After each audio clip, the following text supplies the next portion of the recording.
I've been attached with the feeling of waking up with you by my side.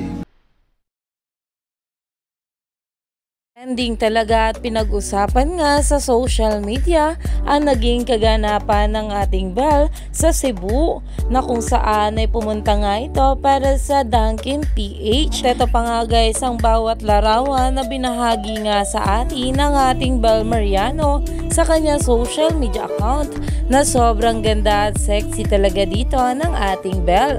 Pero ito na nga guys ang pag-uusapan natin ngayon. Ang sinabi nga o tinanong ng host sa ating Belle Mariano kung ano nga ba ang favorite pastime nito ngayon at narito nga guys ang naging kasagutan niya. Ano yung favorite mong pastime lately? Oh. Ha?